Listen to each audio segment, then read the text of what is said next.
still going to use yours. Hi, everyone. Welcome to the March 13th regular meeting of the Gorham School Department, and we will start with the Pledge of Allegiance. I pledge allegiance to the flag of the United States of America and to the republic for which it stands, one nation, under God, indivisible, with liberty and justice for all. Can I have a roll call, please? Mia DeSanctis, Here. Michelle Littlefield, Here. Stuart McAllister, Here. Sarah Perkins, Here. Ann Scholes, Here. Jennifer Whitehead, Here. Nicole Yeo Fisher. Here. Okay, thank you. Moving on to 1.3, approval of minutes of the regular meeting of February 7th, special meeting of January 31st, and workshops of February 28th and March 4th. Motion to approve as presented. Motion by Stuart. Is there a second? Second. Second by Nicole. All those in favor? 7-0. Okay, next up, 2.0 administrative reports. Any comments or questions? Michelle. I had just had a comment on the special services report from Kathy Hamblin. I thought there was an interesting bit in there on LD 1528 and LD 345, which are the pilot program for schools to provide the CDS services. And I just wanted to mention I really appreciated her advocacy in her letter that she wrote, and just the way that Kathy's engaged with what's happening at the state level. There's a lot, and it's very impactful. So I just wanted to call that out and say thank you to her.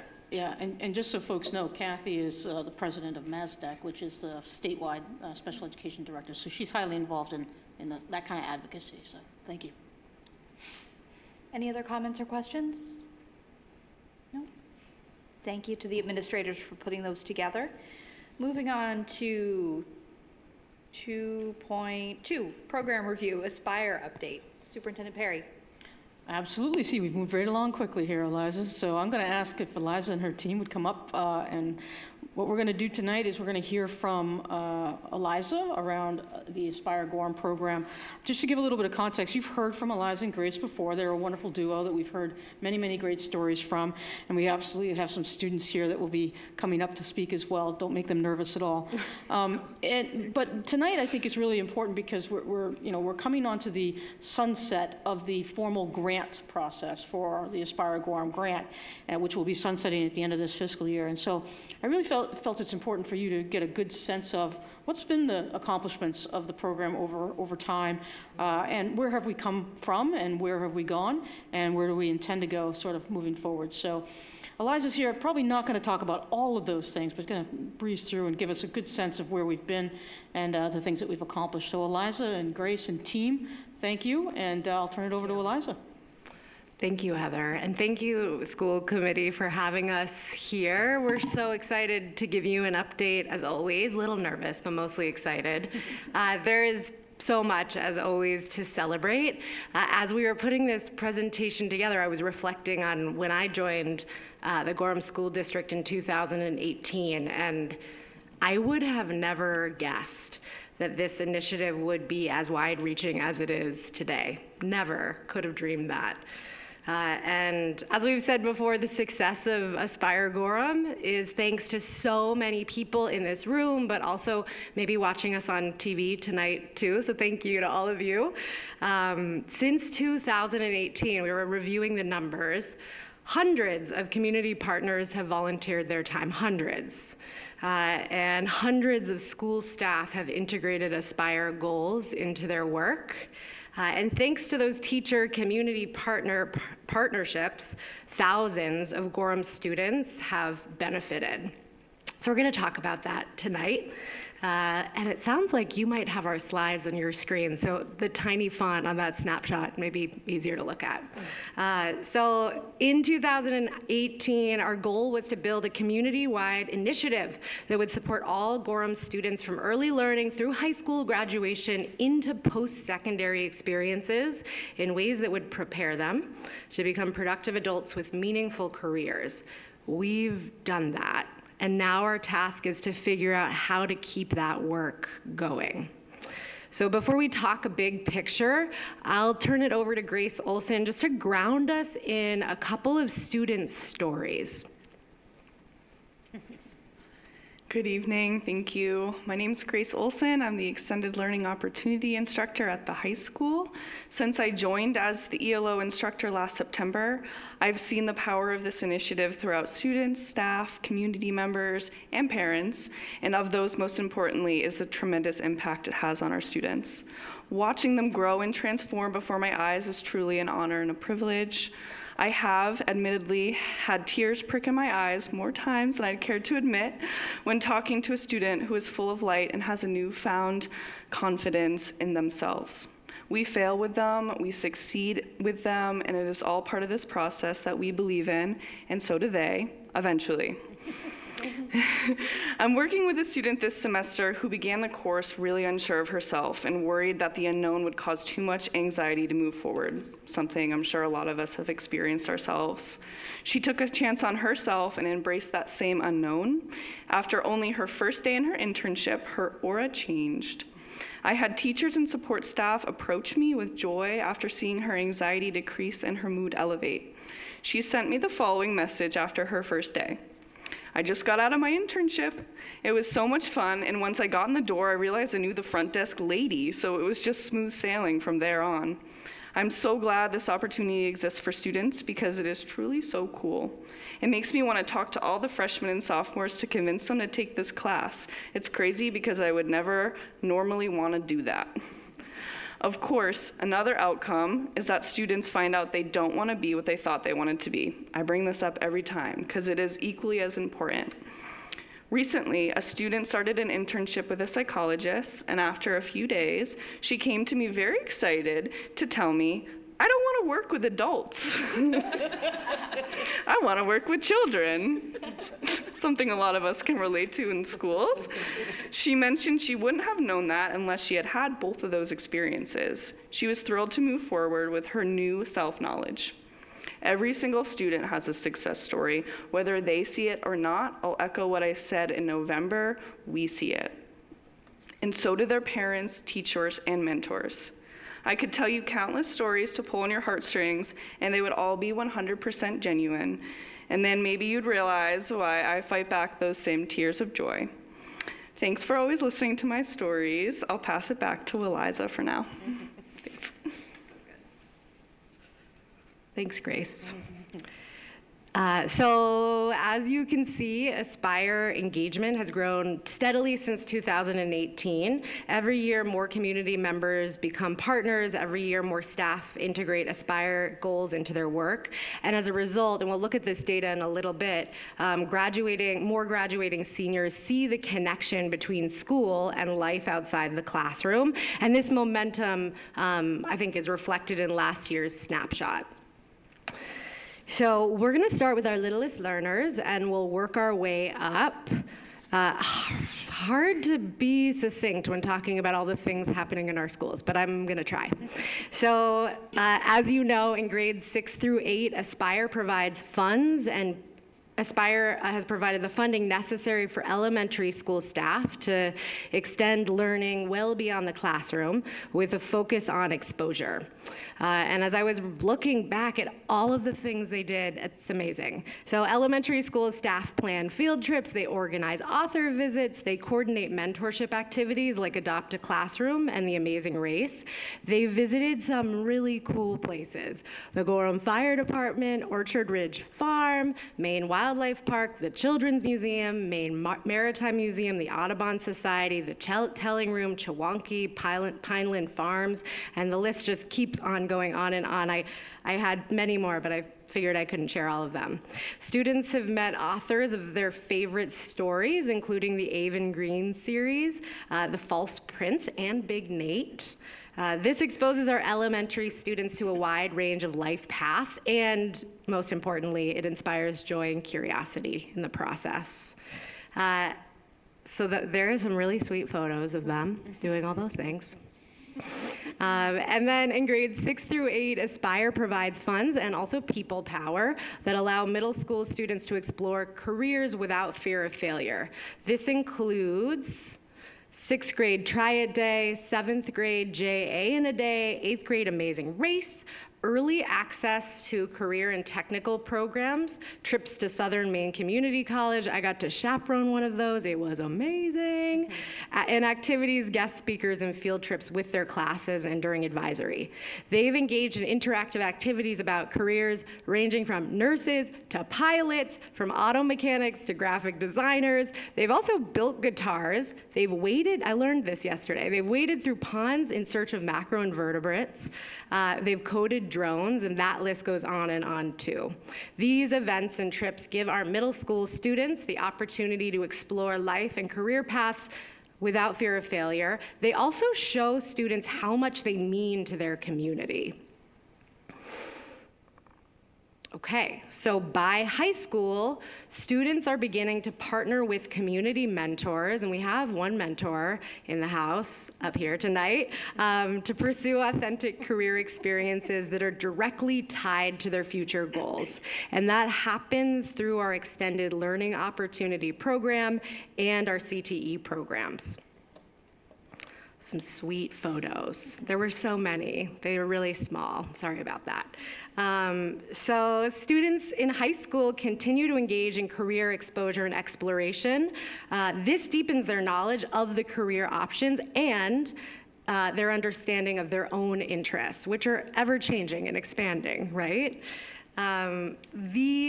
This includes Career X days, career treks, participation in dual enrollment classes, which allows them to earn college credit while still in high school.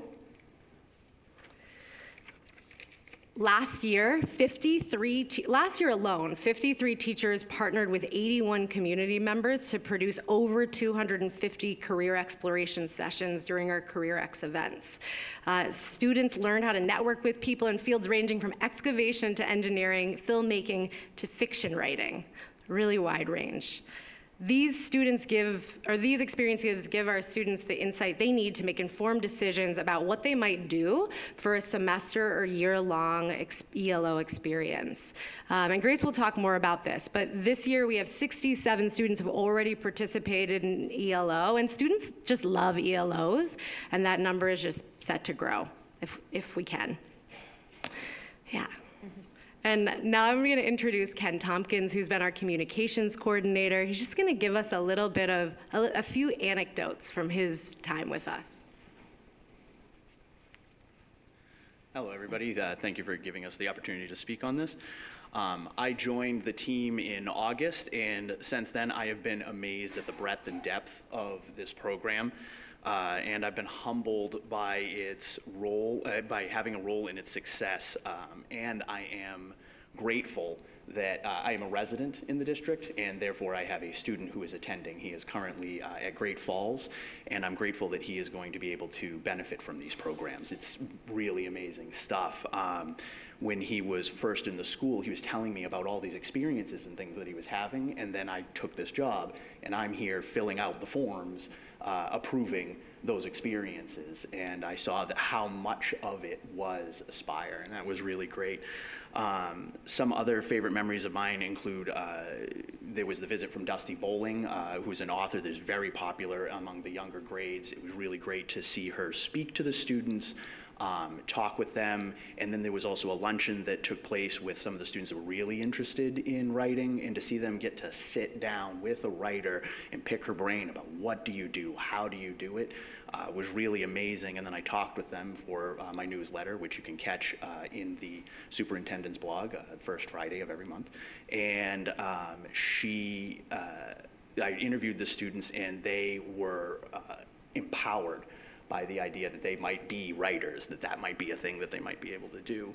And as I've been talking with students and explaining to them what Aspire is, what they have to look forward to, what ELOs are in the high school, you can see relief come over them, because the future's scary, right? And they have an opportunity to see that the future has been planned for and thought of for them, and that's worked into the curriculum and worked into their school experience. They're not just going to be set adrift, as many of us feel like we may have been when we were students as well. This is a powerful program. It works to inspire the good in everyone, students, community members, parents, and teachers. So thank you very much. Thanks, Ken. Well done. Okay, now on to a little bit of data. It's been really uplifting to see that you can see the impact of all these amazing experiences in the data.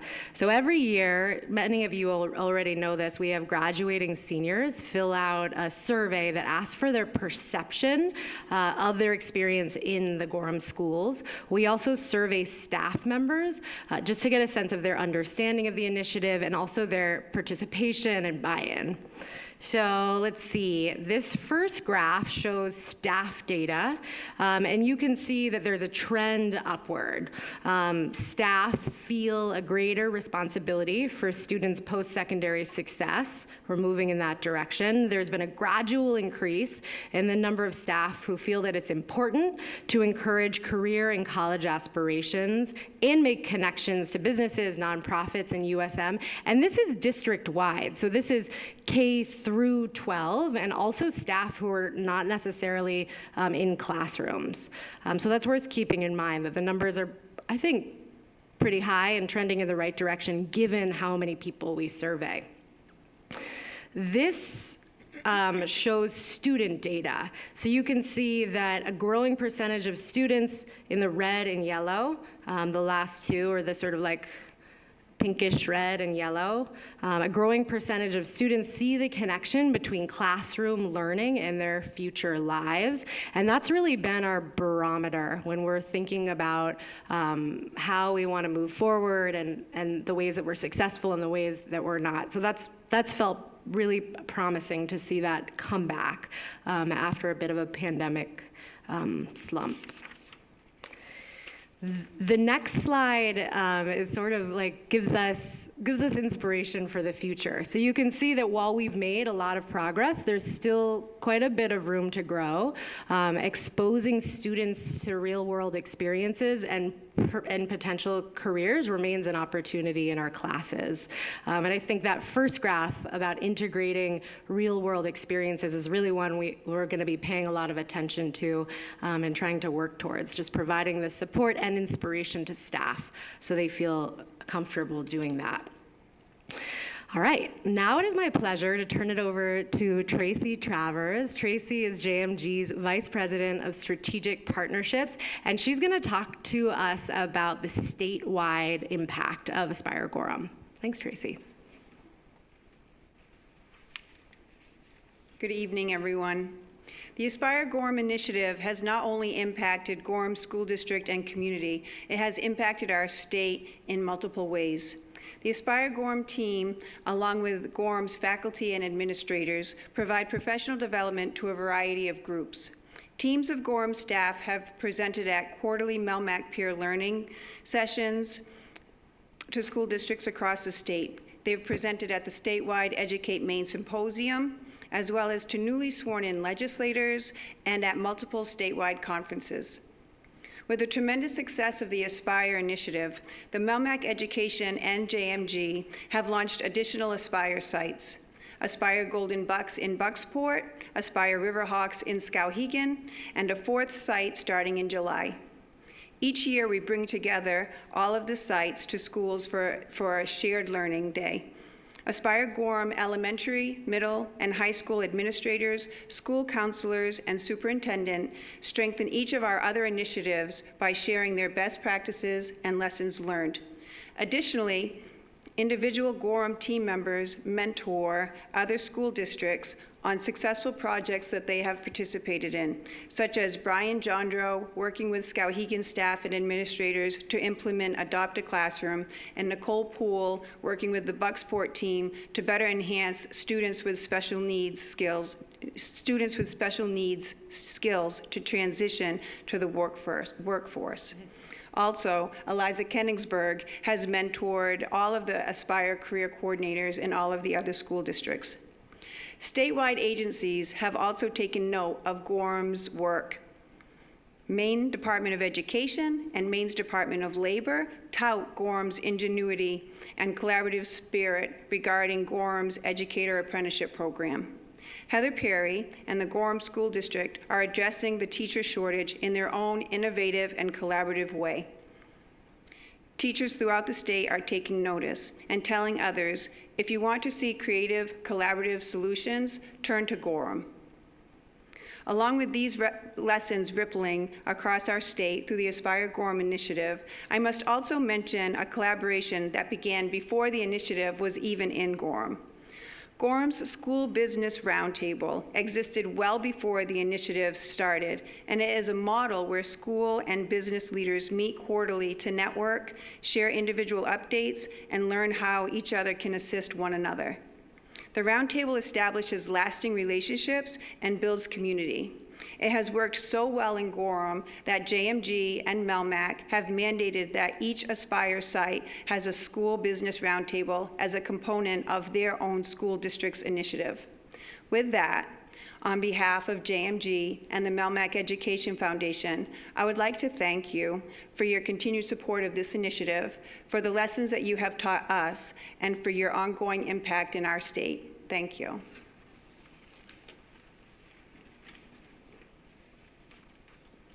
Thanks, Tracy. So we're facing significant questions as we look to next school year around sustainability, and none of this will be new to you. Our Aspire grant, funded through our really wonderful partnership with Melmac and JMG, sunsets this summer. And as I think everyone knows, those funds pay for our communication coordinator position, and they also fund all of our field experiences, all those Aspire field experiences and school events. And then also, while the Extended Learning Opportunity Grant has been extended, there aren't additional funds being added to it. And that grant funds our ELO instructor position. And so those goals, we've been thinking about them all year and talking to you about them too. They contribute directly to this year's goals. So I just wanted to just briefly fill you in on what we've been working on. Our first goal was to implement a sustainability plan with clear systems to help staff integrate career-related learning, post-secondary conversations, and the development of future-ready skills. We've been working hard at that and supporting staff in doing that. Our second goal is to strengthen and expand community partnerships to support growing participation in ELOs and apprenticeships. We're so happy that so many students want to be involved, but it does mean that we need more partners. And then also, our third goal was to support and strengthen mentorship activities like Adopt a Classroom. That was really the catalyst for this initiative, and so supporting that in its ongoing success continues to be important to us. So I think this is probably what you've all been waiting for, some student stories, and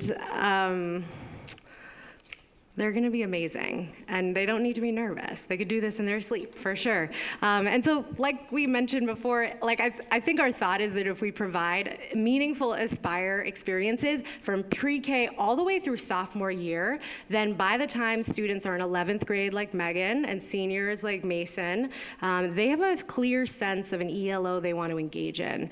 They have a clear sense of who they are and what interests them and what they might want to pursue.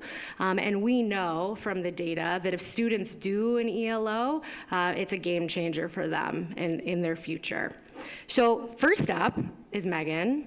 I don't know if I told you were first, but you are, and you could born to do this. And we're just going to do a little Q&A. We thought that would feel easier. Maybe I'll have you stand here because I think that'll be easier. And we don't actually have to be as close as I was, I don't think. So I'll just sort of hide behind the mic. So first, I'm hoping you can describe the ELOs you've done in a couple of sentences. Yeah, so as Eliza said, I am a junior, and I've had the opportunity to do 2 ELOs this school year. In my first semester, I worked along my good friend and mentor, Danny Miller, in an organization called Young Life, which is learning about youth ministry. Now I am currently exploring my interest in real estate with my talented and experienced mentor, Jen Whitehead at Dream Home Realty. Awesome. Little shout out there. What are the highlights from your ELOs so far? Yeah, so in Young Life, I have been in Young Life since I was a freshman, and I decided to pursue it as an ELO because it had such a positive impact on me. It was also an opportunity to work with someone I admire.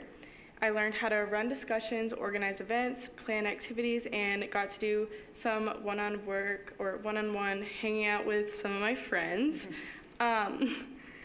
The part I love most, though, was giving back to something that gave so much to me. And then with real estate, it's always been one of my interests, just the idea of renovating houses as well as helping people.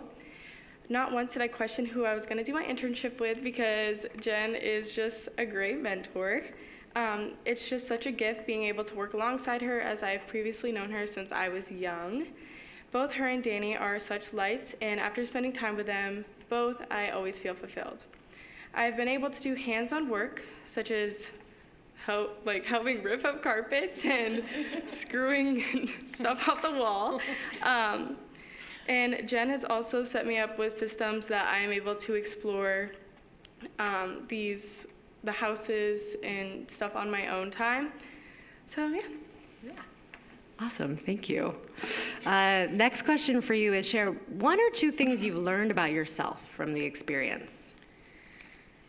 So between my two experiences, I have grown so much as a person. I've gained social and leadership skills and learned how to better manage my time. Not only that, I have a better insight on how my skills collide with these future careers that I may pursue. Awesome. Last question. How have your career exploration experiences impacted your plan for after high school? So I am a very visual, hands-on learner, and these career exploration experiences have allowed me to undergo the dreams that I have, making them a reality. I have been able to go through the glamorous and not so glamorous parts of each career, and I will forever be grateful that Gorham has given me this experience, being able to better prepare for what my future will look like.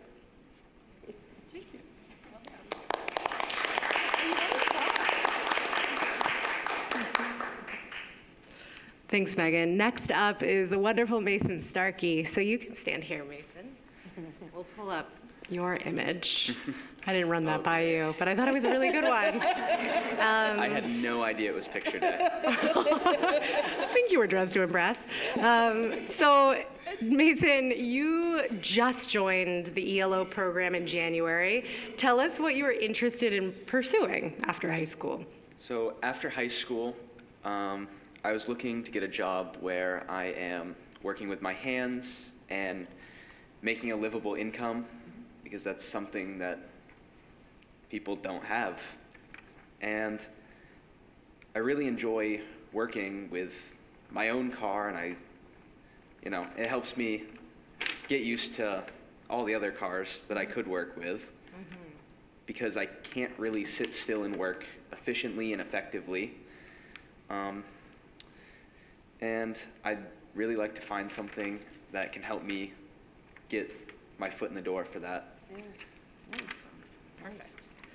And how has the ELO program sort of supported your goals? So teenagers like myself,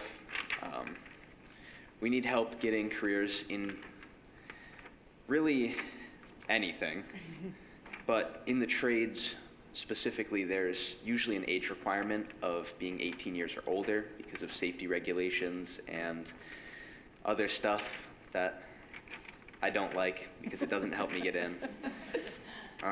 We're with you. And there's a big... Working on it. Yeah. There's a big stipulation in the trades as well with high school students not being very, I guess, tough, you could say. They don't really think that they're super hard workers, and there's just so much going on with that. But having someone to come out and say, this person's a hard worker, I've seen them, I've seen what they can do, I really think they'd be good for you to work with. It really helps out a lot. We didn't script this question yet, but I can't help but ask it. Mason's giving us a lot of credit, right? And I think, you know, I've given you some support, but you landed an interview with a very well-known auto shop in town, and you really mostly did it on your own. Can you talk about that process a little bit and how it unfolded?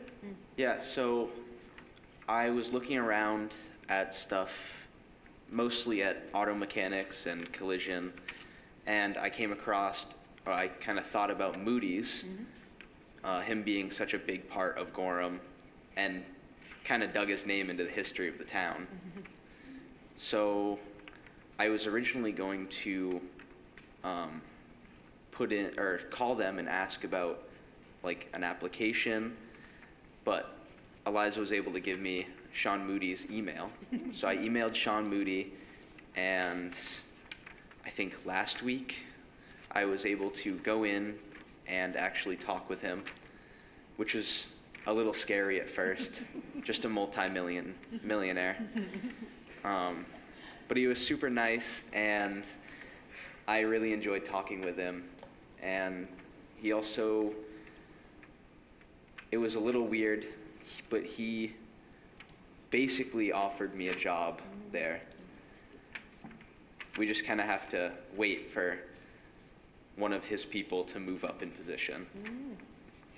And so Mason used some of the skills he developed in the class, and he really did his own networking with just a tiny assist. It was just the email address, right?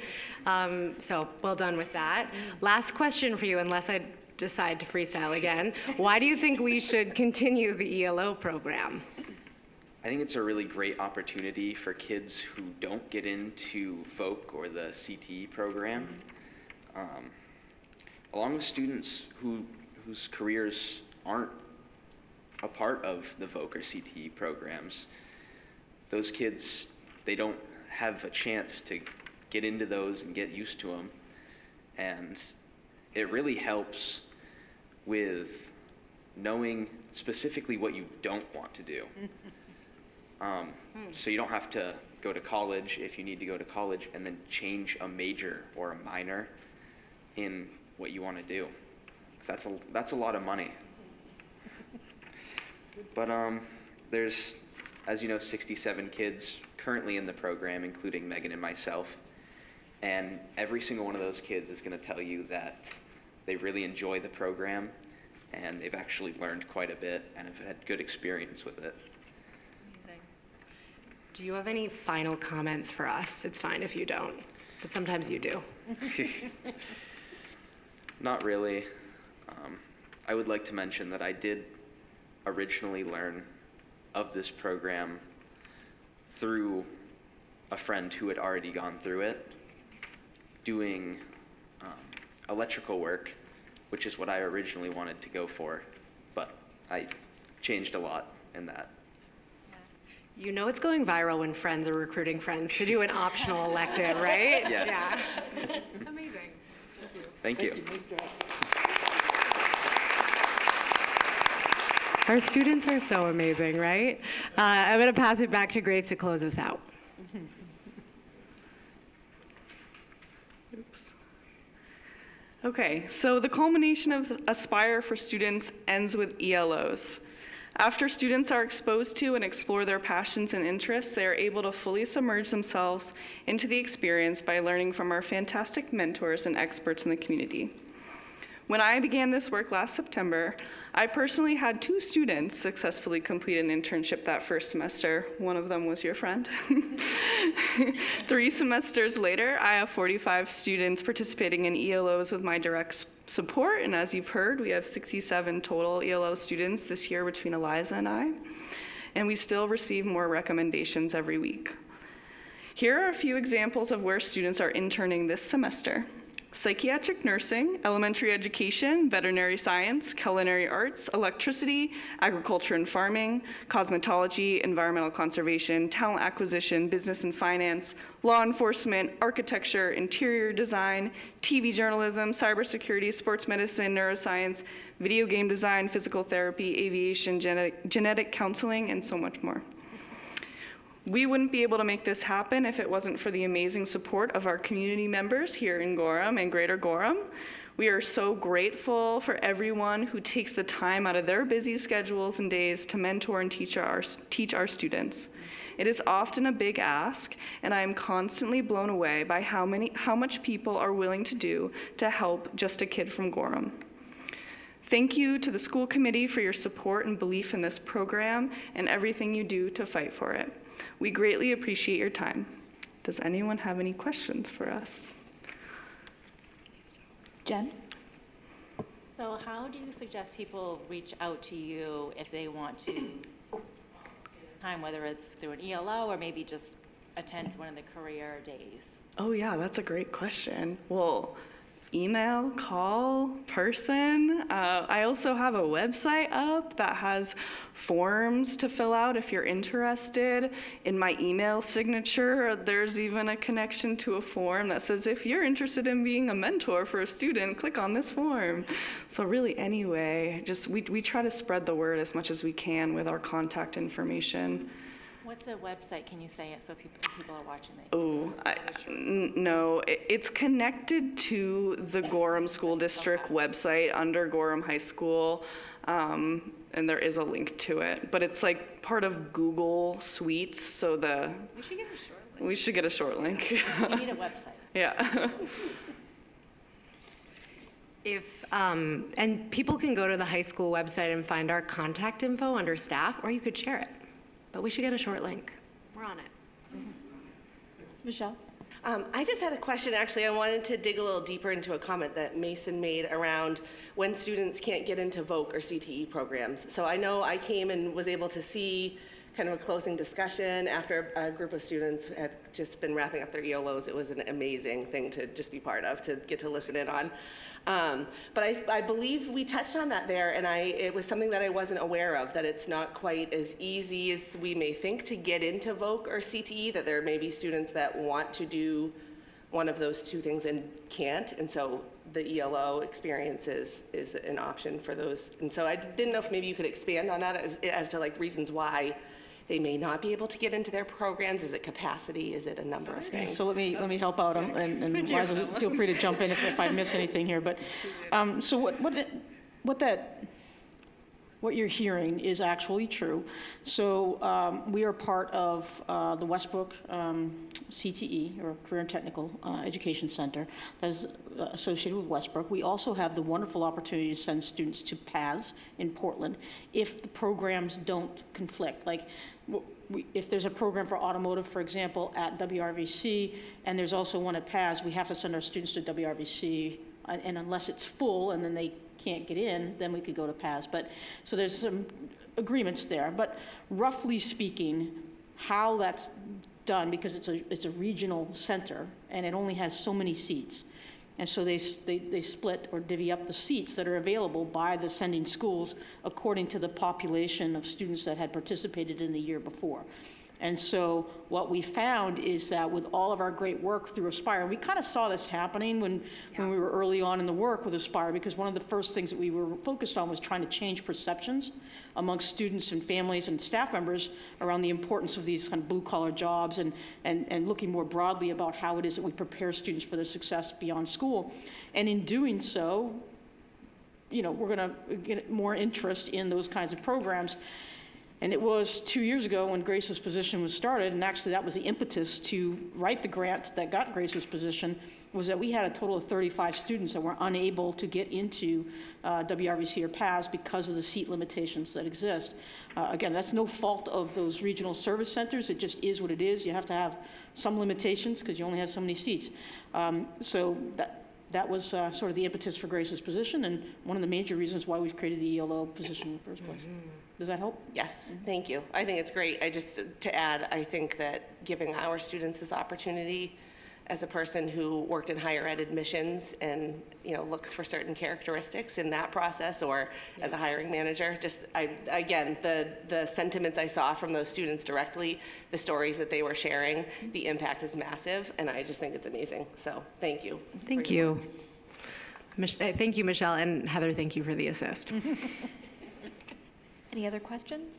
I'll make one more comment. So thank you, Mason and Megan, for sharing your stories. And Mason, to your point, I think you brought up a good one that as somebody who changed my major in college twice, would have saved me a lot of student loan money that I had to pay back. So I think this is an excellent experience.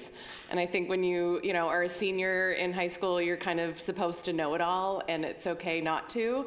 But what a great experience to be able to, dip your toes in some different careers, and to even what you said, Eliza, is that sometimes you figure out what you don't want to do as well as maybe what you want to do. So I think that this is a great opportunity for our students, so thank you for sharing it. Thank you. Jen? And this is a comment, and I say this every time, but it's true. This is such an amazing program. I just recommend highly for people to become mentors.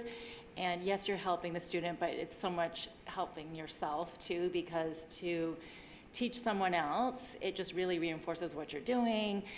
There's so many benefits, the great relationships that are created. I'm meeting my mentee from last year for breakfast this week. So you just, you get so much more than you give.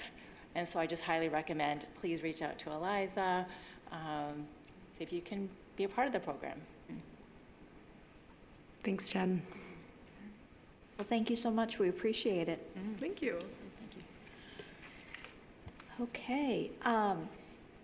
Any or all of you are welcome to stay for the rest of the meeting. You do not have to stay. So if you have other things you'd like to do this evening, go right about it. Thank you.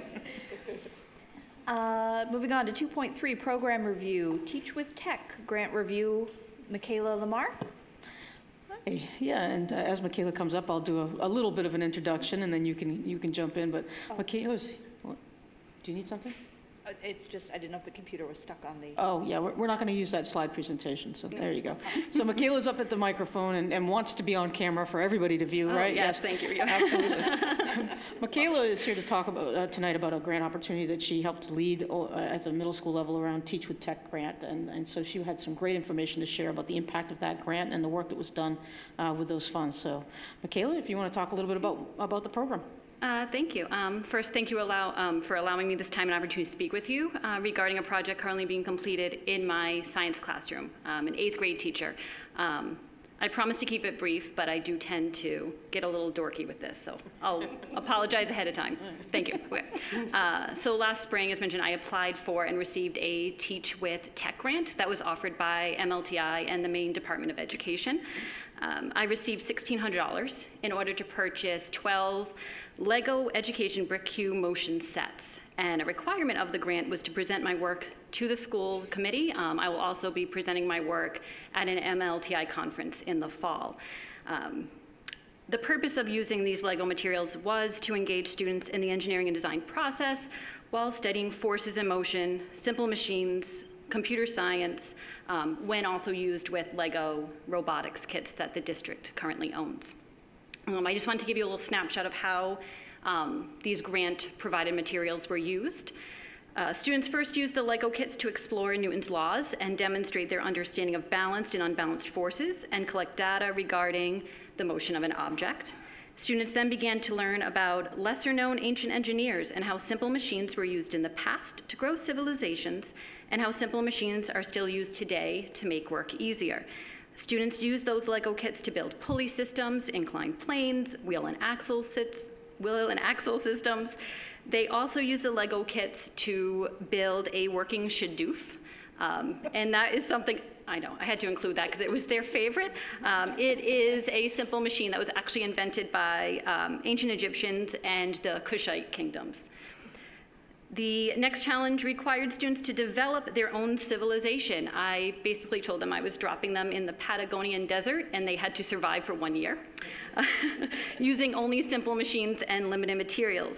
So they used the simple machines and the Lego kits for that, but then they were also asked to create a unique machine using the Lego kits, something of their own design that they felt would help their own civilization to flourish. During the next segment of the unit, I decided to be kind and give them electricity. So they finally had electricity. Students determined how they would power their town and learned the basics of circuit construction. This is currently where my class is, and I can tell you the next phase of the project, using the grant-funded materials as well as Lego robotics kits currently owned by the district. Students are going to be creating their own unique robot that they feel would help their civilization to flourish. So, as my students traveled through time with advancing technology, I witnessed them taking risks, being creative, asking questions. I also saw their confidence as scientists grow when they were able to meet the criteria of different engineering challenges. The materials provided by the grant funds definitely made this unit possible and significantly more engaging. I have to say, I watched students who said they had never built with Lego before just flourish. So, and now, instead of being scared of Lego robotics, they're excited by it. I did provide Superintendent Perry, and I believe it's in your packets, a link to the beginning of a slideshow with student feedback and comments from some of my 8th graders. There's also some examples of student work. That slide deck that you have is actually going to be added to by students as we wrap up the robotics part, and will be shared with the MLTI lead as well as the Maine Department of Education, who will be publishing it as a success story on their website. So, thank you. I don't know if you have any questions that I can answer. Any questions? All right. No? Thank you for your time. Thank you so much. Thank you so much. Thank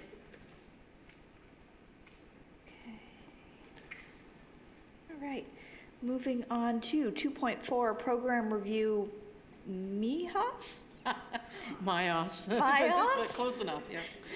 MIYHS, data review. Well, part of the presentation is she's going to have to explain the acronym Yeah, to everybody, good place right? to start. So this is Brooke, who's up here. Brooke Prue, I believe you've seen come up for a couple of different presentations, but this one is on actual data. This is a survey that's given every year, and it's a really robust survey that has lots of historical analysis and data, and it's given across the state. So I think this is a really good survey for you to be aware of and understand some of the highlights of. And so Brooke is here to present some of those highlights. If you want to dig in more deeply, we could spend a lot more time on it. But Brooke's going to present some of the highlights. So thank you, Brooke. Yeah. It will not be as fun as robotics or Spire Gorham, so I apologize. And I would just say, I know Michaela left, but my daughter has had the honor of having her as her advisor and in her science class. And we hear all the stories. She makes learning quite fun. So good evening. As Superintendent Perry said, my name is Brooke Prue. I am the grade 4 through 8 social worker for Gorham Schools with a focus on prevention.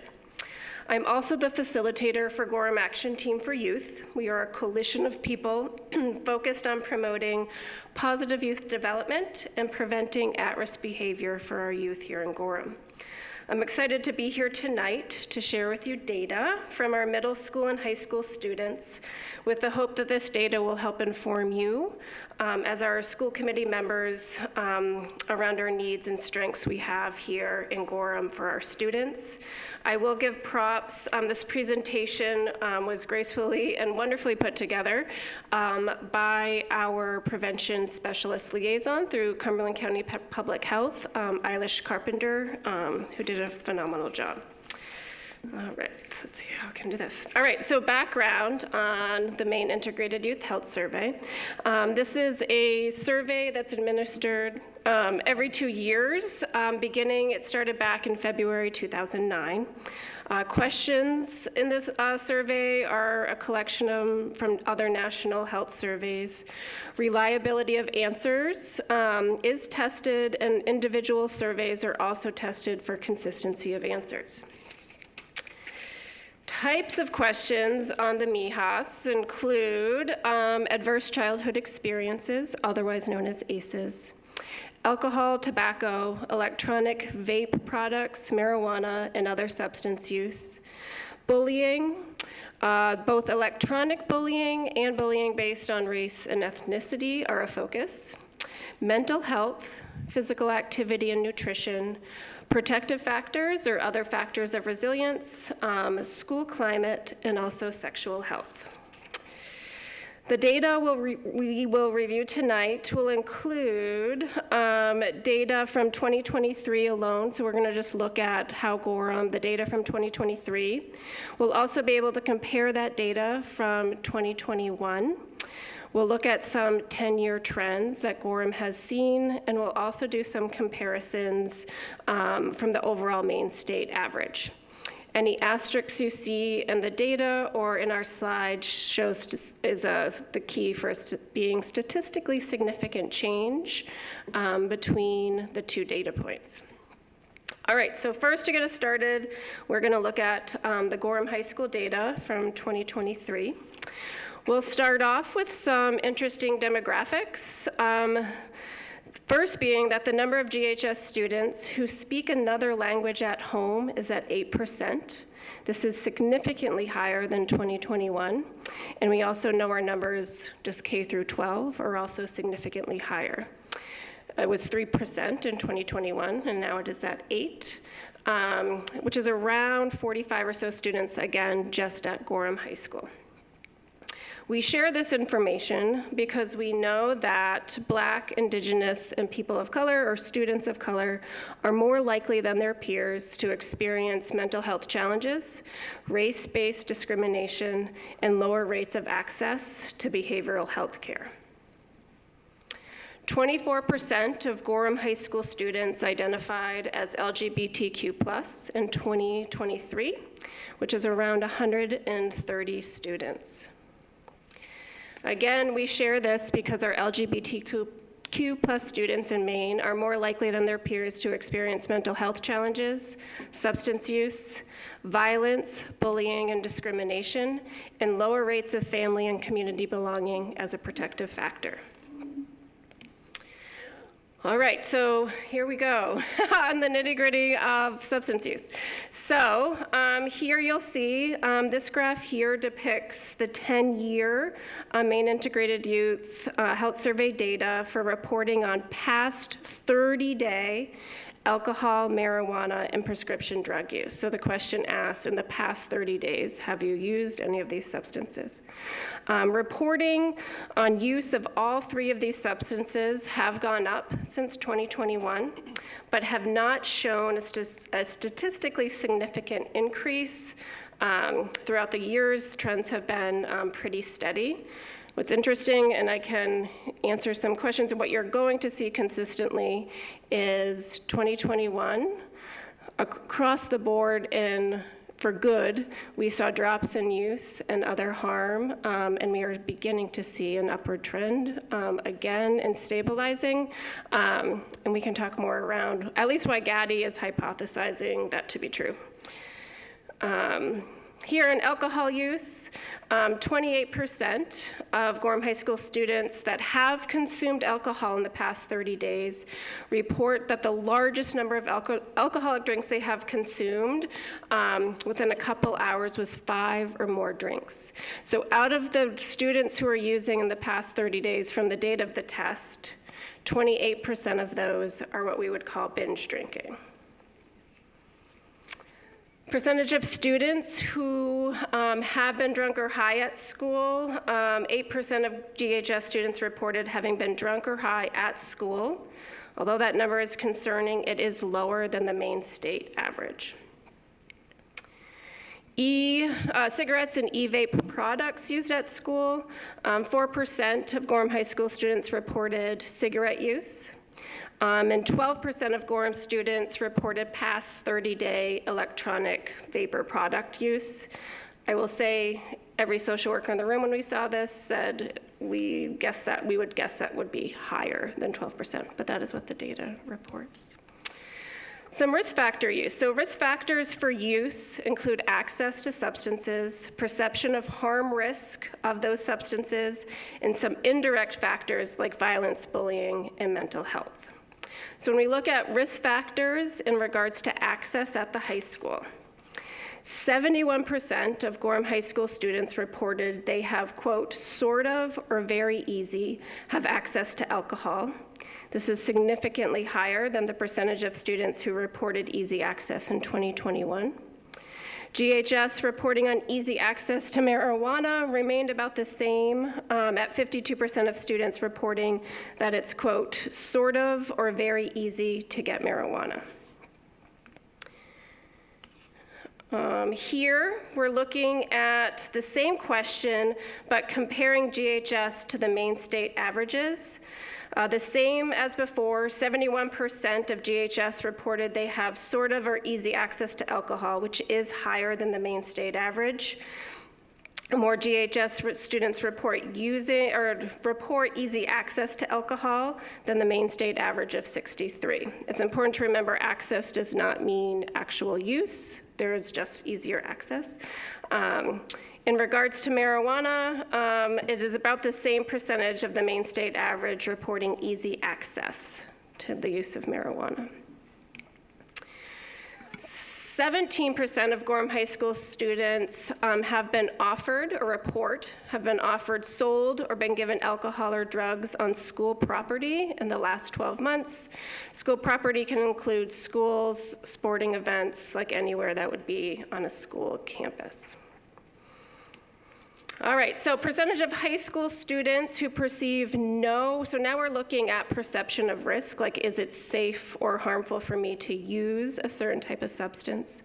So here we have, this is comparing perception of risk of substance use between GHS students in 2023 and the 2023 Maine state average data. Again, perception of use does not indicate rate of use.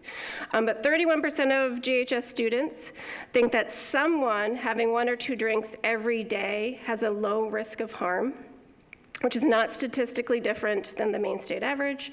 10% of GHS students think that binge drinking 1 or 2 times a week has a low risk harm, which is significantly lower than the Maine state average at 17%.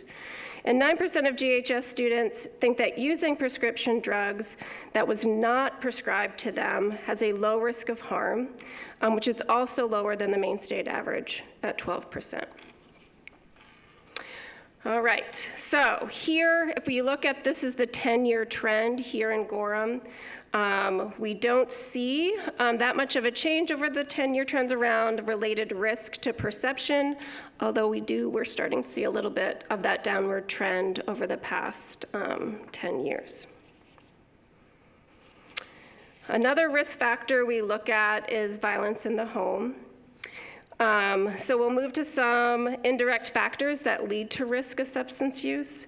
14% of GHS students reported that violence at home made them want to leave home, which is significantly lower than the Maine state average, but a very concerning number that we saw. When we look at risk factors for violence at school, so these data points are looking at feeling safe at school. The first graph we show here, 89% of GHS students agree or strongly agree that they feel safe at school. This is significantly higher than the Maine state average at 84%. Comparatively, though, the second graph here, the percentage of GHS students who reported they feel safe at school is significantly lower than what was reported in 2021, which was at 94%, and we're at 89%. When we look at trends over the past 10 years with this question, in the last 10 years, reporting feeling safe at school has remained consistently the same since 2021, except for 21 when we saw a huge spike of increase in feeling feeling safe at school, and we are now back to about that average that Gorham has been reporting in the past 10 years. When we look at bullying at the high school, 18% of Gorham High School reported being bullied on school property in the last 12 months. Over the past, when we look at the 10 years, again, it's pretty consistent. 2021, we saw a drop in bullying on school property, and we can talk more about why we think that trend in 2021 has continued. So you'll see here, there was a significant drop. We only had 12% of students reported they were bullied in the past 12 months in 2021, and it went back up to 18%. So here we have 19% 19% of Gorham High School students reported being electronically bullied, so also known as cyberbullying. These percentages are not significantly different. They're about the same from 2021. 4% of GHS students reported that during their life they have felt that they were most of the time or always treated badly or unfairly in school because of their race or ethnicity. Although 4% seems really low when you only have 8% of our GHS population, meeting that BIPOC criteria, 4% of those 8% felt that they were treated badly, unfairly, or always because of their race. Percentages of students who experience the following risk factors here, right? So we have some other risk factors. 2% of GHS students reported housing instability. 29% of GHS students reported they lived with an adult with disordered alcohol or drug use. 18% of GHS students had indicated they had 4+ adverse childhood experiences. And although that is very much lower than the Maine state average, these 18% in Gorham with 4+ ACEs are our most at-risk students. Looking at mental health at the high school, 31% of students reported they felt so sad or helpless for 2+ weeks in a row, they stopped doing usual activities. 15% of Gorham High School students reported they seriously considered attempting suicide in the last 12 months. And these statistics, although really high and alarming, have been quite stable over the past 10 years. So hopefully a little on the upswing, factors for resilience, and some good stuff. Out of the 31% of GHS students who reported feeling sad and hopeless, 36%, or about 1/3 of students, got help from an adult, and this has remained the same over the past 10 years. 3% of Gorham High School students who have felt sad in the past 12 months or hopeless got help from a teacher or a school staff member. Here we go. This is right, go Rams in our athletics. Percentage of students who reported that they were active for 60+ minutes for at least 5 days in a week were at 57%, which is much higher than the Maine state average. In regards to family support, 91% of Gorham High School students agree that their families have clear rules about alcohol and drug use. This also has remained the same for the last 10 years. Percentage of students who reported that their parents talked to them about school is at 84%, report that their parents talk with them about how school is going, which is higher than the Maine state average at 80%. Our families are involved, which is great. Percentage of students who agree that their families give them love and support, we are at 86%, again, which is above the Maine state average at 81%. In resiliency for school support, here 78% of Gorham High School students agree that at least one teacher really cares about them and helps them with support when needed. Percentage of students who agree that their school cares about students and encourages them is at 53%, which is way higher than the Maine state average. Percentage of the students, so 55% of GHS students reported that GHS enforces rules fairly, which is significantly higher than the Maine state average, and this has also remained pretty consistent in the past 10 years. 39% of GHS students reported that adults at GHS address conflict, negative language, and bullying in positive ways to help students, and this is also higher than the Maine state average reported in 2023. In regards to community mattering, Gorham GHS students at 58% report that they matter to their community, which again is higher than the Maine state average. I don't know if you want me to pause before I go into Gorham Middle School, or if we should just get it over with and then ask some questions. This is fascinating. Anybody have any questions at this point? No? Good. Keep All right. going. We'll keep going away. All right, so demographics for Gorham Middle School. So at Gorham, 7% of Gorham Middle School students indicated that they speak something other than English that is spoken at home, and that number is definitely growing. 20%, or 1 in 5 GMS students reported identifying as LGBTQ+, which is about 70 students at our school. So when we look at substance use at the middle school level, 3% of GMS students reported using alcohol within the past 30 days, again from the date of the test, which is lower. All of our numbers are lower than the main state average. 2% of GMS students reported using marijuana in the past 30 days, and 4% of GMS students reported using prescription drug use in the past 30 days from the date the test was administered. 4% of Gorham Middle School students report vape use, and there was no cigarette use that was reported in 2023. Some risk factors for use. So here, GMS students reported on the perception of easy access to alcohol has remained fairly consistent in 2021, and reporting of perception of easy access to marijuana increased significantly from 2021. So in 2021, it was at 11%, and this year we're at 17% of our middle schoolers think it's easy to get marijuana.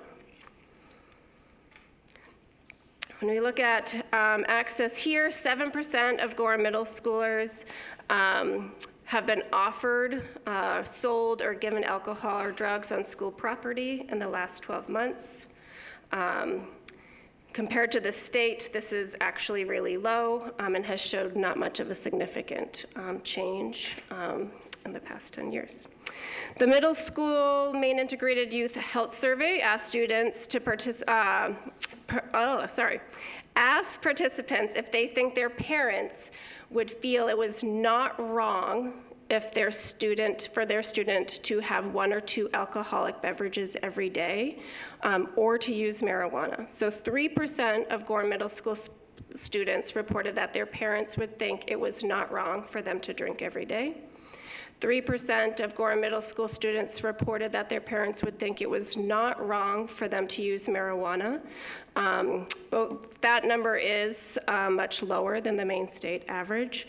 So more students think, right, that their parents would not approve of marijuana use than what the average state of Maine was saying. Here we continue to look at perception. So this is showing that less GMS students in 2023 think that people have no risk of harm when using marijuana 1 to 2 times per week, compared to the state average at 38%. But that more GMS students think that people have no harm in 2023 as compared to reporting in 2021.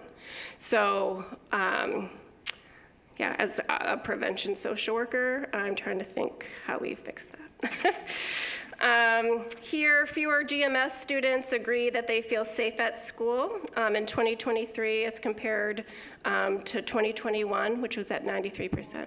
Slide, sorry. Oh, sorry. There you go. There we go, sorry. So here, I'll just review. Fewer GMS students agree they feel safe at school in 2023 compared to 2021. Again, we're seeing that trend. In 2021, 93% of our students reported feeling safe, and we're at 84%, which is still, again, higher than the Maine state average. Here, so 38% of GMS students reported being bullied at school, and 25% of GMS students reported being electronically or cyberbullied. When we look at the Maine state average, Gorham is significantly lower than what the rest of the state is reporting in regards to bullying, and both in person and cyberbullying. When we look at mental health, 24% of GMS students reported feeling sad and hopeless for 2+ weeks, and 14% of GMS students reported they seriously considered attempting suicide in the last 12 months. Again, numbers that are really concerning. They are lower than the Maine state average, however. So factors for resilience. Again, in physical activity, 50% of Gorham Middle School students reported they are active for 60+ minutes for at least 5 days a week. However, this number dropped from 62% to 50% from 2021. School supports. 66% of GMS students agree that at least one teacher really cares about them and gives them support when needed. For family support, 82% of GMS students reported that their parents talk with them about what they're doing at school. However, that's very much lower than the 2021 data, which was at 91%. Percentage of students who agree that their family gives them love and support, we are at 91%, which is very high, and that has consistently stayed the same, and we are higher than the Maine state average at 84. In regards to community mattering, 58% of GMS students agree that they feel like they matter to the people in their Gorham community. So that wraps up our data points that we decided to pull for GADI to take a look at. I'm happy to answer questions and or share with you some of the initial thoughts that Gorham Action Team for Youth had in regards to the data that was presented to you tonight. I'm going to guess that we'd love to hear the initial thoughts. Yeah. So our initial thoughts when we look at 2021, we were just coming out of COVID. Classroom sizes were small. We had a huge focus on SEL. That was coming first. We were doing a lot more outdoor classrooms and being outside and really engaging in alternative learning. And now that things are returning back to normal, I think our numbers are returning back to normal. And our hope is we don't lose sight of what works and how kids are responding and successful. And so how can we go back to normal and have rigor and relevance in our learning and high expectations, but not lose sight of the things that really matter and support our kids? The data shows that that stuff is working. So how do we get creative and engage our school community, get parents more involved is our big thing. So that is what that's our hypothesis. And I think this is more at a town level. Something else we're talking about is with the legalization of marijuana. Access is increasing. We knew that trend was going to happen. The myths that are out there around marijuana use, we really need to educate our community. And our hope is I should be presenting also the data at the town council so we can also support our town in regards to ordinances when it comes to even the selling of vape products, allowing marijuana shops to like recreational use to be here to hopefully inform our whole town, you know what I mean, around the needs and the strengths of our students. Thank you. Questions? Yeah. Nicole? So I guess to some of the slides that spoke about the use on school property, is there thoughts behind maybe how that's happening, or was that a surprise? If it's, I can't remember if it had remained pretty consistent, but even some of like the possible vape use, or I don't know what your thoughts are and if that's been discussed as a team on what that's like, I guess. Yeah. So I think we have easy access, mainly because I think there is one with families. It is legal for adults to use these products. They're doing nothing wrong. I think there's education around locking up the legal, that's illegal for our youth, and making sure that it's what I'm hearing from kids who are getting caught using or the sharing at school is that it's from somebody they know. It is a trusted person, or they are stealing it from people within their family unit. And then the sharing is at unsupervised times of bathrooms and things like that, which I think at the middle, like we're aware of that and addressing it through, we have a lovely new Orange Pass system. Middle schoolers are complaining about it, but it is allowing us to better supervise our youth to make sure where they're going in a way that we can provide support and address those things in a much better, proactive way, I think. Great. Yeah, Jen. Just a clarifying question on the slide about the BIPOC students. Mhm. It said it was 4% of Gorham High School students. Is that the whole student body, or is it 4%? That is just of the 4% of the BIPOC population. Yeah. That would be very different than 4% of the... Larger population, yeah. And I know what I would love, and I'm sure you guys, it's easy to get the data, but I know our multilingual learners, that population of students is growing every day. We just had a new enrollment today, I know, just at the middle school. So numbers are increasing in our diversity, which is amazing. And with that, I think it's also becoming, as we become more diverse, we need to provide support to our staff around diversity, equity, inclusion work. I think is just something that has to be at the forefront of what we're doing. And also support with our civil rights groups and supporting our youth, again, to address the bullying that's happening. Yeah. Any other questions? Good. All right. Thank you so much All for right, coming. thank you. Okay, moving on to 3.0 communications, 3.1 public comment. Is there any member of the public who would like to make a comment? Seeing none, we'll move on to 3.2 student school committee members. All right, so Gorham's One Act Radium Girls placed first at the regional festival, and we'll be moving on to the state festival in Camden next Saturday. We celebrated National School Social Worker Week last week, so special shout out to all of our social workers. The NEASC accreditation visits took place this Monday and Tuesday. The GHS Key Club is hosting a fundraiser to support a charitable cause called the Thirst Project. So $5 of every ticket sold to the game on Saturday, March 16th will be donated, and tickets are available, I believe, through a link on the GHS website. And then both basketball teams made it to the state championship this year, as everyone probably heard.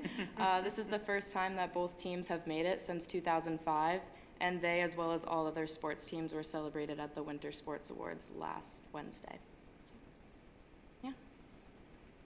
Thank you. Any questions? All right, thanks. Moving on to 3.3 superintendent. Yes, thank you. So, I'll try not to repeat any of the great things that have just recently happened with our students in terms of the basketball and the theater and all that stuff. But I did want to take a slightly different tact in thanking the town council last night at their meeting. They passed a resolution unanimously that really supported the cast and crew, student cast and crew of Mamma Mia, and also gave accolades to those that were part of the Radium Girls presentation, and also our basketball teams and those kinds of things. It was really a great sentiment from the town council. Worth checking that out if you have a moment to look at the recording from the video of last night. That was really very well done. They did a full-page resolution and certificates for all of them, and it was very well done. So I just wanted to share that. Moving on to less exciting things. So something that's the legislature, it's not recessed yet. It's still in full session, and it's pushing some nice bills through relatively quickly. One of which is LD 974, which deals with base rates for support staff across public schools in the state of Maine. This bill, if passed, would require that educational technicians be paid at a rate no less than 150% of the minimum wage for the state, and that other support staff like bus drivers and custodians would be paid at no less than a rate of 125% of the minimum wage in the state of Maine. That sounds really good, and we have incredible support staff, and I would love to pay them much, much more.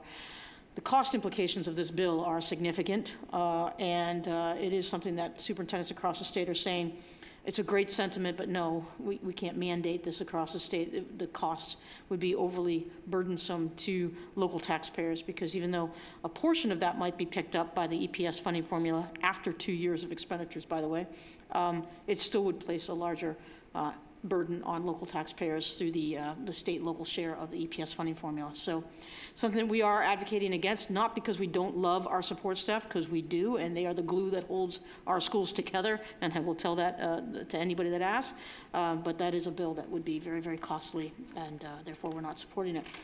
The other bill that's working its way through the process right now, I believe it's still in work session, although at any moment it could come out of the Education and Cultural Affairs Committee and onto the floor of the legislature for approval, is the CDS bills that are being worked on about the public schools taking on FAPE, which is free and appropriate education requirement services for 3- and 4-year-olds across the state.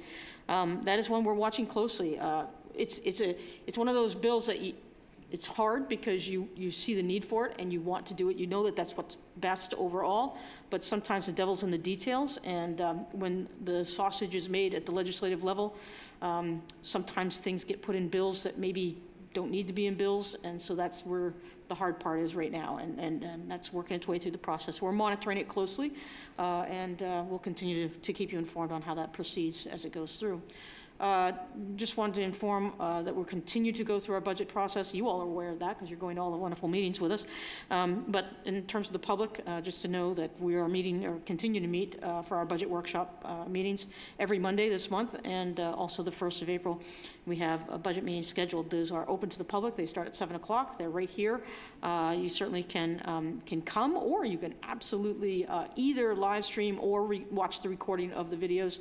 Past two have had to be recorded, not live streamed, because of conflicting meetings with town council or planning committee, but I think the next couple will be live streamed as well, so people can access that.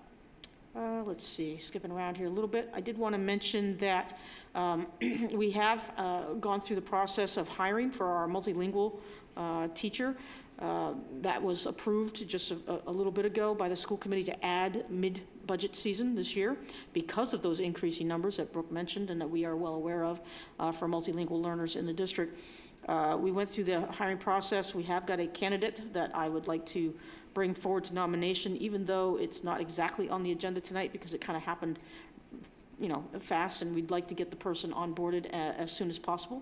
And so I would ask during the time when we get to that item on the agenda where you can react to reports in 6.1 that hopefully you will consider approving the nomination that I can talk about at that time when we get there. Let's see, other information. I already talked about, actually the students really did a great job about the basketball players and theater.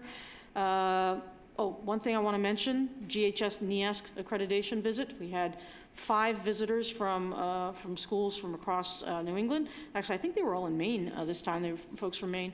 And they spent the last 2 days talking with our students, with our staff, with parents, with administration, with school committee members and others, and working through the self-study work that was done by the staff at GHS. Great experience, good information. We're very much looking forward to the report that comes out of that, which we will have later on this spring to work with and see what some of the challenges are that they identify and what some of the strengths are. I suspect there's not going to be many surprises in that report, that many of you know what those will be, but it would be good to see them from a third-party perspective. And I think that's it for tonight. Any questions? Stuart. I do just adding on to the NEASC part of it. Oh, thank you. Sarah and I had an opportunity to sit down with a group that's been with our schools. And it was really, I'm not familiar, haven't been through the process before, and it was really nice to see that these aren't people from a company coming in and telling us what to do. These are educators, from the principals and teachers from throughout the state that are coming in and not just looking at what we're doing and how we can improve it. They're taking things that they're seeing in our schools and they're bringing them back to their schools. And they're taking things from their schools and they're sharing them with our teachers here. And I think that is very valuable. So I'm really interested to see the results of this report and what we can learn from it. So. Yeah, and don't worry, we'll have a full presentation when we get that. I know you love them. All right, moving on to 3.4, school committee. I will start on my left with Nicole. So just a couple things from the administrative reports that I just wanted to highlight that I enjoyed reading. Some great reading initiatives that are happening at the elementary levels with all of our elementary schools, readathons and different things that have been great to see. I know that we had a presentation, gosh, I think the weeks are running together, but a few weeks ago from our guidance counselors and social workers, but reading about the bullying and harassment work that's being done through Second Step at the middle school was good to be reinforced in the reports. And then also, yet again, to sort of highlight the end of the winter sports season and congratulate all those student athletes, but to highlight to the unified basketball team and our Special Olympians too. I thought that was great to give them a shout out. So. All right, Anne? So I got to go to the Gulf of Maine Research Institute with my daughter's 5th grade class last week, and I just have to say how amazing that was. I got to watch the kiddos just use all that amazing, impressive technology. They got to learn a lot about climate change and, the black bass and lobster. Got to handle lobsters. So I just have to say, thank you to the GMRI for allowing our students every year to come back. It's such a great opportunity, and if anyone gets a chance to chaperone those field trips, please do so. Michelle. I just wanted to say a quick thank you, excuse me, to everybody that's been involved in the information gathering for the budget process. We've been asking so many questions. It's been super interesting, so just a huge shout out. And that's it for me. Thank you. Stuart? So I just want to mention, I think last month or maybe the month before, we had a presentation from the high school robotics team. Wanted to wish them luck as they go into their first competition of the season this weekend in Lewiston. It'll actually be nice. A lot of their competitions are out of state, so it'll be a good opportunity to see some of the local competition. And I will pass along, hopefully the school department can post on their Facebook page. They usually have a link. They live stream all their events. It is quite impressive to see. So good luck to them. Thank you. Jen? Echo what everyone's saying. Congratulations to all of the athletes and to our performers with Mamma Mia and Radium Girls.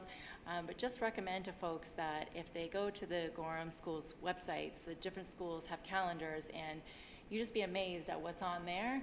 So much entertainment. Get out and support our students. Wonderful. Mia? Thank you.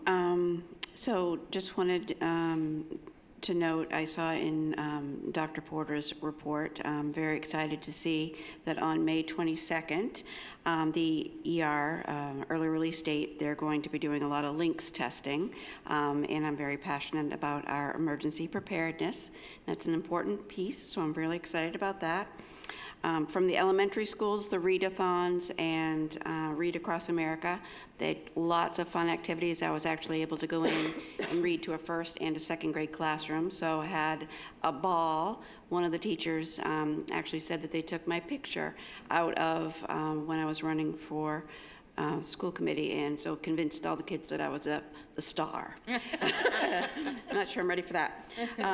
But also for elementary, there was the kindergarten parent information night on March 7th. So for anyone who has not gone out and registered your student, please reach out to your neighborhood school. It's an important time, and really important that they get the information as soon as possible. All right, thank you. The only thing I wanted to add, I did see in the, I believe the high school administrative reports that 2 of our town councilors, Councilor Lavoie and Councilor Siegel, will be having office hours at the high school. So thank you to them for taking the time to do that. So that was it. Moving on to 4.0, school committee standing and special committees. 4.1, finance and facilities. Stuart? Thank you. Finance committee met on February 28th. And actually quite a few things were discussed. One of those is the RFQ process for the architect firm for capital construction project applications. As superintendent's talked about, we are going to be applying for funding from the Department of Education for 2 capital projects in Gorham. And so for one of the first steps in that is to hire an architect. So finance committee members got all of our nice 5 different proposals to go through. We'll be doing those interviews next week to select that firm. We received an update on the modular work. Most of the information was included in the facilities update for the month. Some SIPs updates and just kind of updating our plan with what we're moving forward for a request for a referendum. We discussed in depth an Apple lease purchase proposal that we'll be talking about later in tonight's agenda. And we can discuss that a little bit more once we get to that item. And then our next, we'll be meeting again on April 10th. Sorry, not April 10th, March 27th at 6 o'clock in central office. All right, any questions? Seeing none, 4.2 policy. Stuart. So policy committee met right before this meeting, and we discussed, I think, another between 8 and 10 policies that will be moving up to the school committee next month and the following months. And we're going to continue with policies right up through June.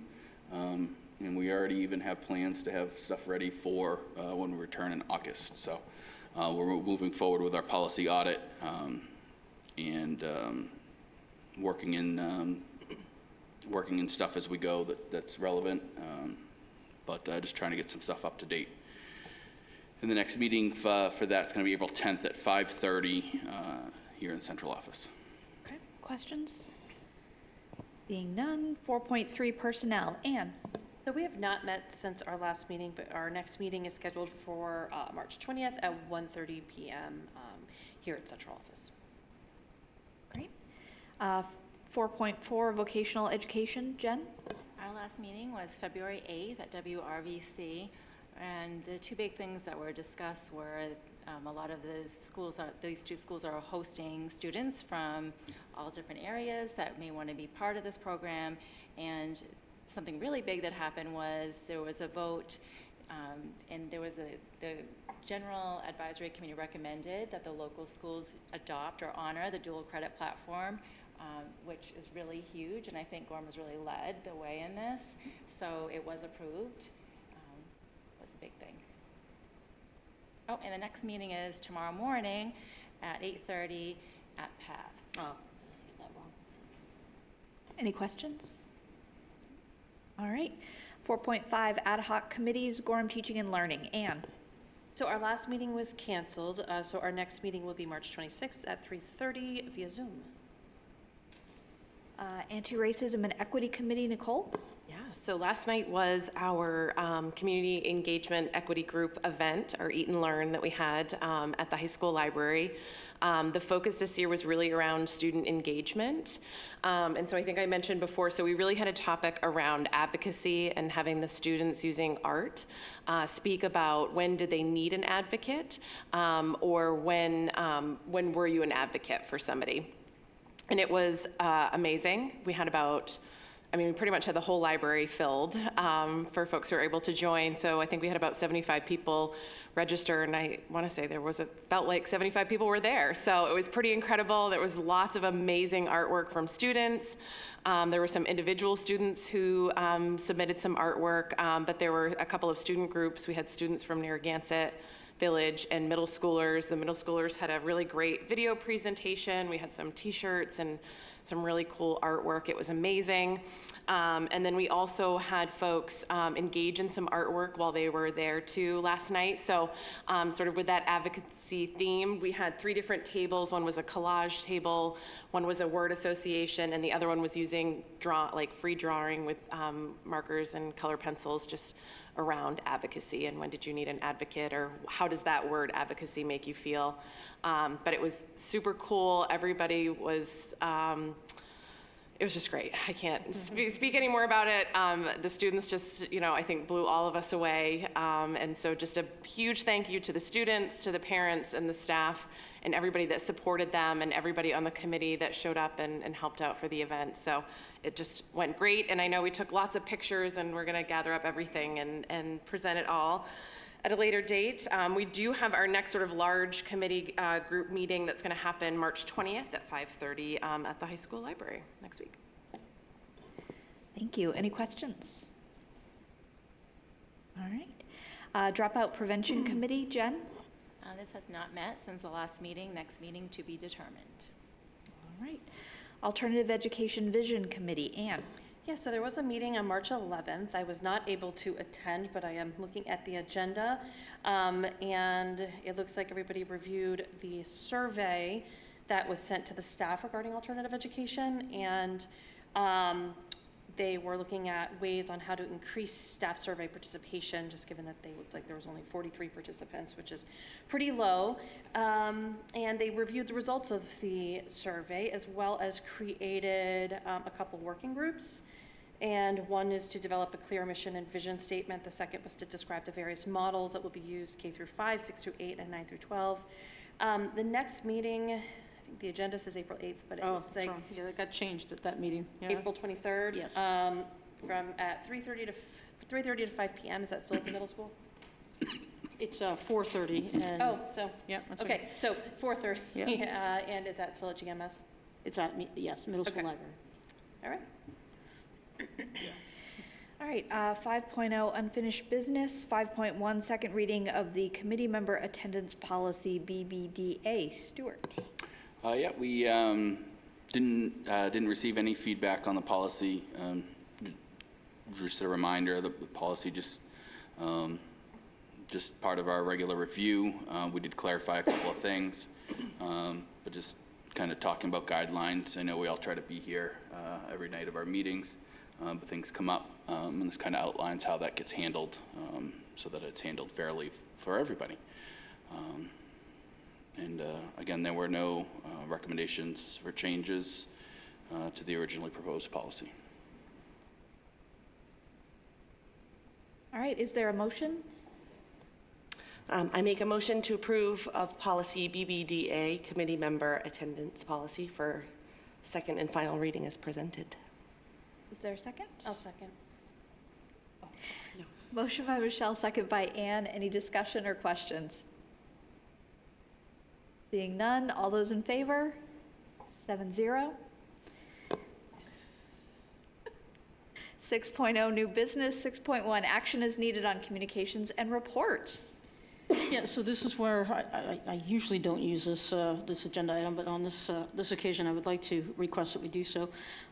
So I'd like to use this item to nominate a new teacher to be hired for the remainder of this year. Just to be clear, this is a position that would be just for the remainder of this year, and then we would have to go through a hiring process again for the following year if the position is approved in the budget that's moving its way forward right now. So, but as is required for the state law, in order to hire a teacher and teach in the schools, we do have to have a nomination process, and then after the school committee approves, I will need to issue a contract. I will tell you that this individual has got a great background experience. Usually, as you know, when this is a little bit rushed as it is this time, I provide for you a bio of the individual. I will tell you that this individual's got vast experiences, not a lot of public school experiences, but really incredible experiences working with youth and young adults in areas like the Peace Corps, working with embassy work in across the country. And this individual is currently working as a graduate assistant at University of Southern Maine, and has very much got a lot of talent, speaks, I think, 4 different languages, and is absolutely passionate about working with multilingual learners in the state of Maine. So with that being said, I would like to ask your support in my nomination of Mansoor Yahari. I believe that's how you pronounce the name. I asked a couple of times, and I believe that's close. In the position for multilingual teacher at Gorham Middle School for the remainder of this school year. I'd like to make a motion to approve the superintendent's nomination as presented. Second. Motion by Stuart, second by Michelle. Any questions? Seeing none, all those in favor? 7-0. 6.2, consideration and action on the appointment of technology director. Yes, if I could, take just a moment and just give a few kudos where they're absolutely due to our current interim director, Dervin Grady. Dervin has done a wonderful job thus far this year in stepping into not an easy situation where we had our previous director that got done at an awkward period of time just before school started up, and Dervin was very willing, and his experience here in the Gorham schools allowed him to sort of step into the role of interim director. We had originally intended, as we talked early on about this school year, we had intended to get him some additional support to help out. That didn't work out until just, I think, a couple of weeks ago when we were able to hire the data coordinated position. So in his interim role, Dervin has pretty much been balancing the whole thing, two basic full positions for this year, and has done a wonderful job of just, I mean, I think it was monumental effort just to maintain status quo and make sure everything was working, which I couldn't ask anything more of a person in that situation. So he's done an incredible job, and I would like to nominate him for the actual full position of Technology Director for the 2024-25 contract year. Is there a motion? I make a motion to approve the superintendent's nomination of Dervin Grady for the position of Technology Director for the 2024-2025 contract year. I second. Okay, motion by Jen, second by Nicole. Questions? No? All right. All those in favor? 7-0, congratulations. All right. 6.3, consideration and action on lease agreement. Would you like me to do this, or would you like to introduce it from the Finance Committee's conversation?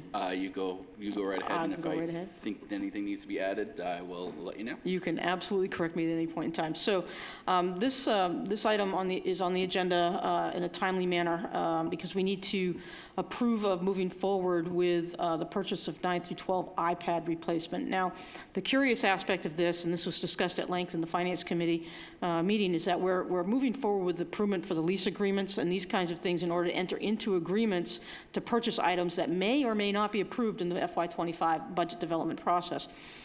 But we need to move forward in this manner in order to potentially reap the rewards of about a $40,000 savings that if we are able to kind of move forward with this process.